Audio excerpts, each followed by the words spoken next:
I've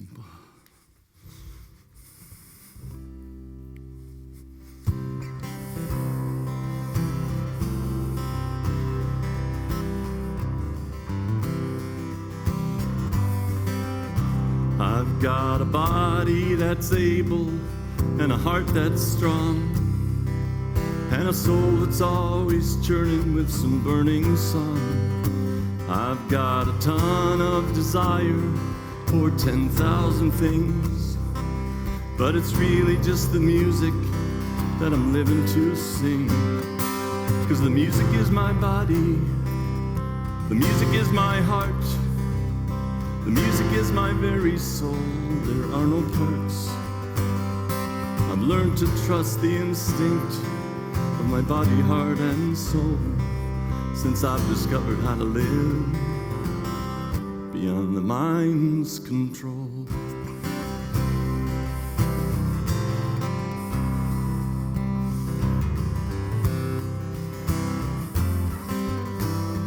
Yeah, the music is my body, the music is my heart, the music is my very soul, there are no parts. I've learned to trust the instinct of my body, heart, and soul since I've discovered how to live beyond the mind's control.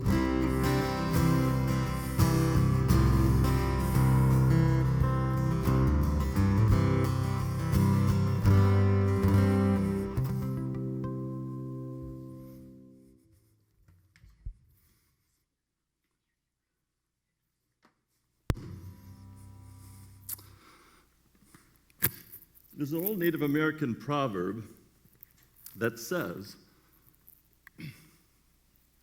"Tell me facts and I'll learn. Tell me the truth and I'll believe. But tell me a story and it will live in my heart forever."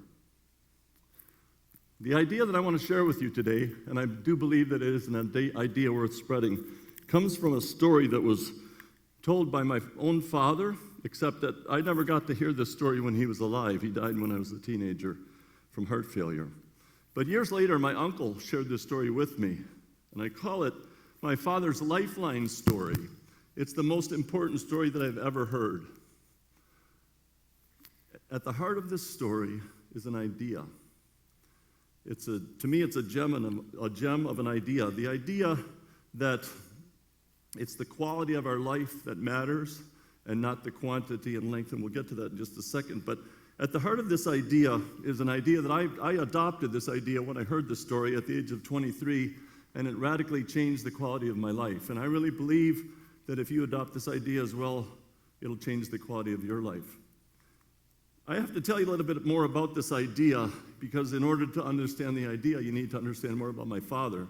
My father was a rather unique individual. He was born with a hole in his heart, and the doctors didn't expect him to live more than 2 or 3 weeks, but he survived long enough to grow up into a child and eventually made it into adulthood.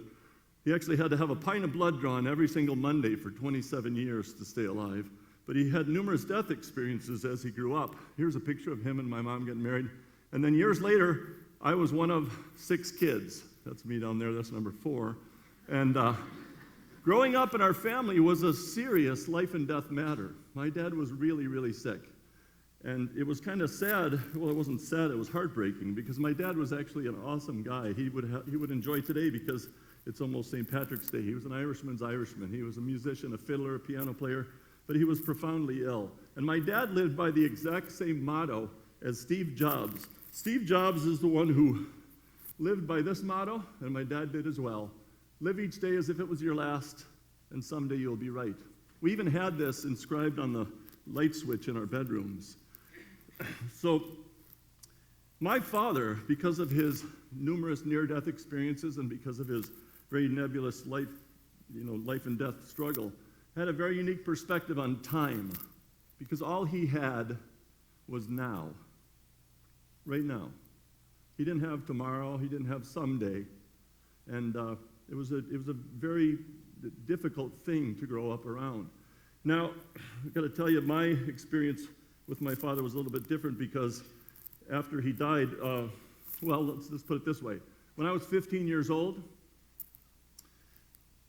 is when my father passed away, But his loss hit me a little bit differently because I was, when I was 15 years old, I did something rather stupid. I got up on the hand railing of a bridge, and I fell 40 feet and hit the ground. When I hit the ground, I collapsed my lung, fractured my pelvis, broke my arm, shattered my wrist, injured my back, and ended up on life support and intensive care for 9 days. And when I was released from the hospital 3 days later, my dad died that day, and he died in his hospital in Chicago. And his loss hit me like a freight train. I didn't think I was going to be able to recover from it. But I wanted to learn more about him from the people that knew him the best, and one of those people was my uncle. So I asked him one day, "What's your favorite memory of my dad?" Because everybody had stories to tell about him. He said, I'd have to pick one. It would have to be his lifeline story. I said, "What's that?" He said, when he was about your age, maybe in his 20s, because I was in my 20s when I heard the story, he said he had another one of his emergencies, his cardiac emergencies, and they resuscitated him.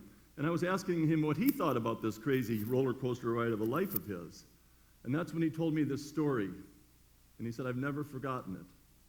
He said, "Your dad said to me that I've kind of figured out that life is like a line. It's a line from our birth to our death. It's a straight line. And some of us are going to have really long lines, but the thing about the length of the line is that's the indicator of time. So the length of our line is the determinant of how many years we live.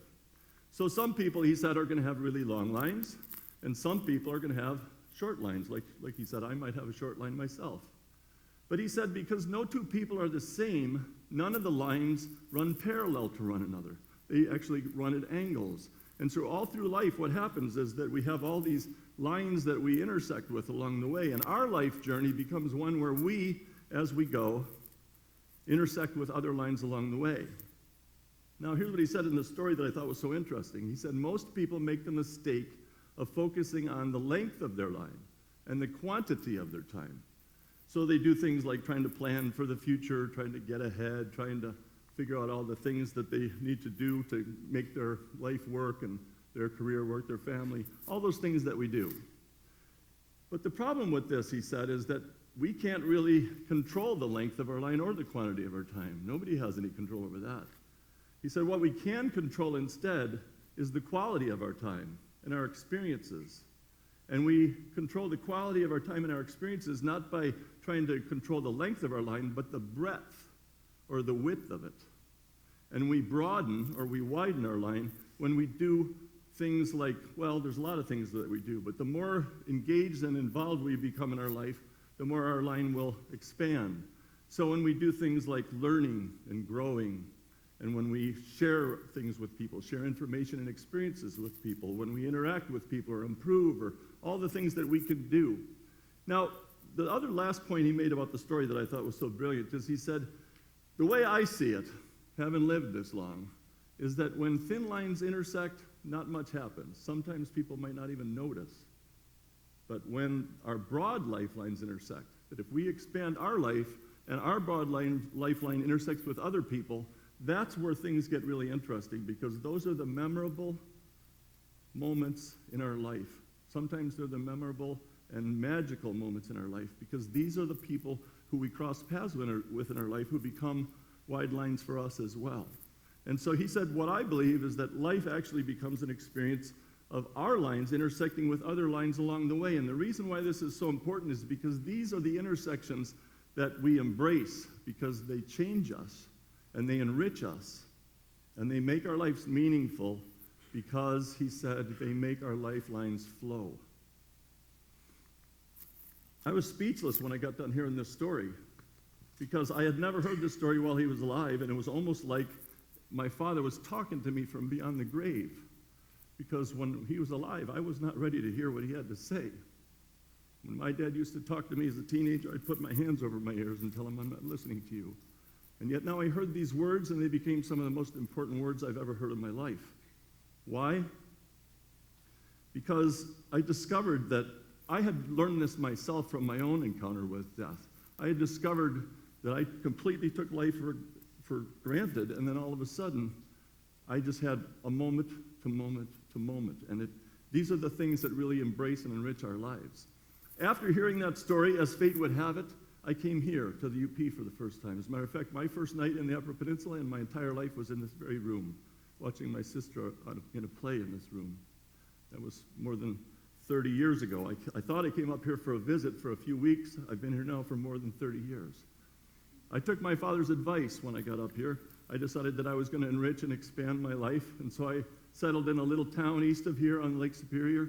I got involved in EMS and fire, actually helped start a music festival, the Grand Ray Music Festival. That was 35 years ago.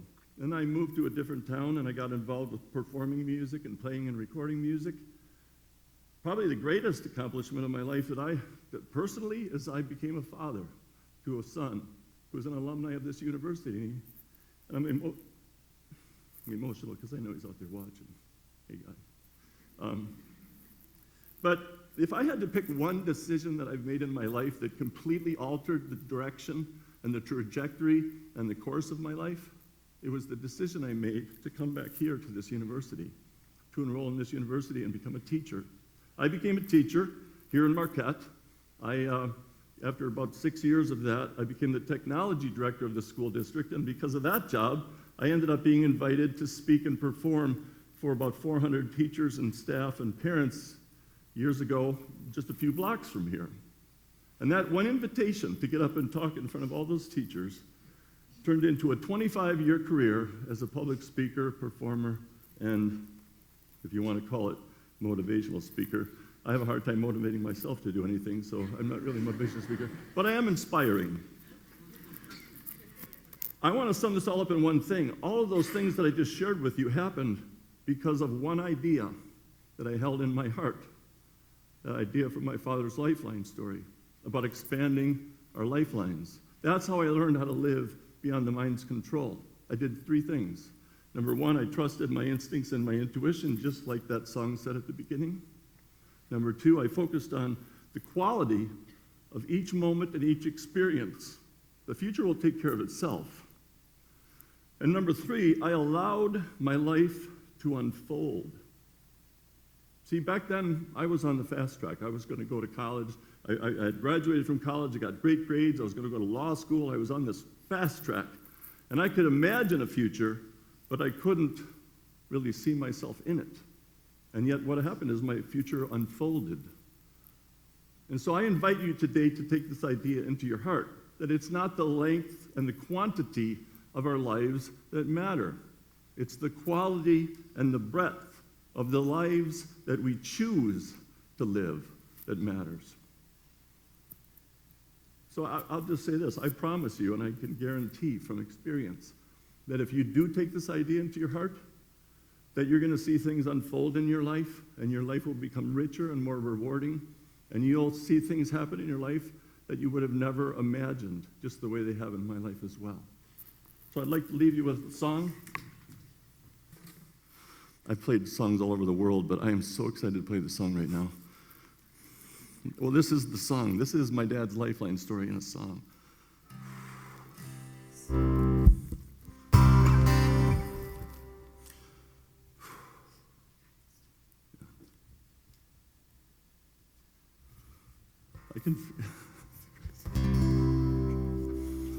I actually can feel his heart beating in mine, and I hope that doesn't sound trite, but I have a Irish family out there watching, and I love all of you guys. One song, here we go.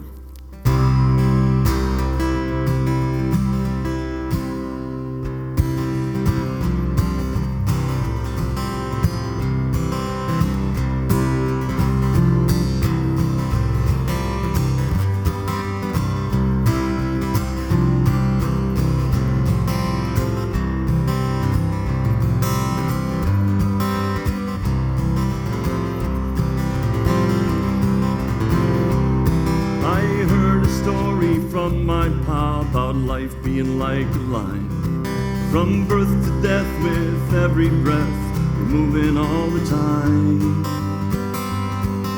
And none of us are quite the same, no 2 lines parallel, each of us a different name, a different tale to tell.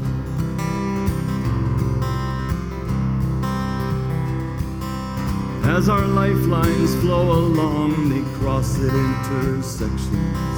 The kind of person that we are determines the connection.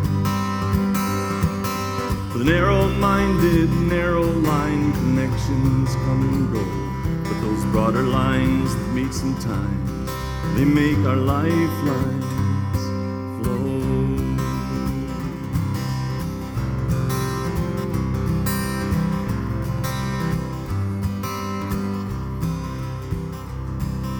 Some people really live their lives while others just endure it. Some would gladly give their life while others must ensure it. But one man told me long ago before he had to go, son, you've only got one life, so let your lifelines flow.